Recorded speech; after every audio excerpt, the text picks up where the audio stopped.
What a dooski, guys, it's Phil34 and today I'm here with my Spider-Man issue 3 review. Before I get started with the review, guys, I just want to remind you that I have a contest giveaway going on right now, guys. Links below. All you have to do is watch the video. It shows all my pop vinyls. You pick which one you want, comment, and you have a chance to getting it. Now that that's done, let's get into the story. Last thing that happened is Spider-Man was pretty much, Miles was fighting Blackheart with the Avengers, and he went home and he got confronted by none other than his Grandma Morales, and pretty much she's out here in this issue to give him shit about his grades. So let's go ahead and dive straight into the comic. So the story continues right where it left off, Miles at his parents' place getting confronted by none other than his grandma about his grades. Aside from Miles' mom in the previous series, we haven't really got a sense of his Hispanic side, so it was really interesting to see this new addition in this issue. See more of Miles' African American side with his father Jefferson and obviously his uncle Aaron, so it was really cool to see this. Miles doesn't even know what to do, he's just like, huggies? Miles' grandma is a savage, going off at him and even mentioned to Aaron, Miles' dad's brother, you know, because he was a thief and he's dead now. This issue makes it really clear that Miles' father and her are not cool with each other. I really enjoyed the tension with that whole family situation in this issue. It's pretty relatable. We all have had that situation where, you know, there's some family members arguing and one person is more strict than another when it comes to, you know, parenting the child, and it was just really cool to see that. After Grandma Morales and Miles give a quick talk about his grades, she sends him to his room taking his phone. What I loved is there's a couple panels where it shows Miles' frustration and he wants to say all this stuff to his grandma, but obviously he's not going to say. He's thinking in his head like, I'm Spider-Man and, you know, I'm saving the city, but he can't.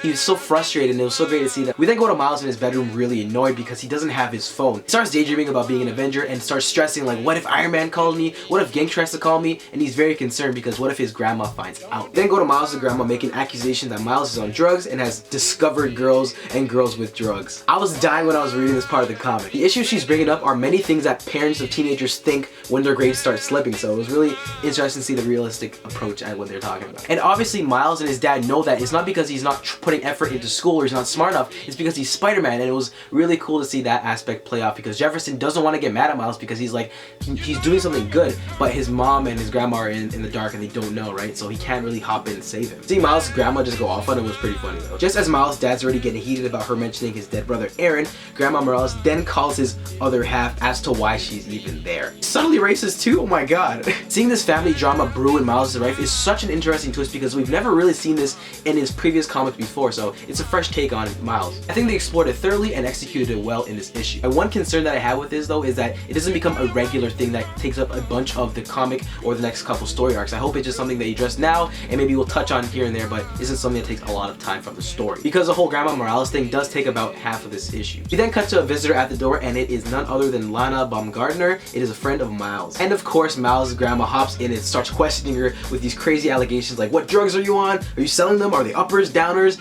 The pot? Miles' dad has had enough and leaves the situation. Grandma Morales considers her act as tough love and even shoots some shots at Jefferson when she's talking to her daughter, calling him a hot mess. She's straight up questioning this poor Lana girl who's just here to talk to Miles because one, his phone isn't really working, and then she makes Jefferson leave. I really wonder how Miles' dad's gonna go about this in the next couple issues if they continue to go about it and address this thing. Like if Miles' grandma and Miles' dad keep beefing, this might trickle down to Jefferson and his wife start fighting over these things about like Miles, and it might lead Miles to do some reckless things or affect him. So as all this is happening, none other than Miles' fellow Avenger, Miss Marvel, decides to pop up and visit him for a surprise. She shrinks down to a small size, gets to Miles' room, and asks if he wants to go on a superhero neighborhood recon. She starts asking him questions and she finds out that he's grounded, and they have a quick funny conversation. But halfway through, Miles realizes that he doesn't even know her real name and he starts questioning her. Just as he's trying to figure it out and she's convincing him to go out with him, Grandma Morales pops up. Miles' grandmother calls him out saying, are you talking to yourself? And he makes an excuse like, well, you took my phone. Which makes sense, right? Good on you, Miles. Kamala ends up slipping away and they rain check that superhero team up they had planned. I really dig the interaction between Miles and Kamala. It's a really funny and honest moment between the two characters. Them both being teenagers and Avengers at the same time is something that they can both relate to one another, and they kind of touch upon it when they're talking about being grounded. I was gonna say Kamala, but he doesn't even know her name's Kamala, so Miss Marvel kind of gets what he's going through. I think their chemistry together is awesome, and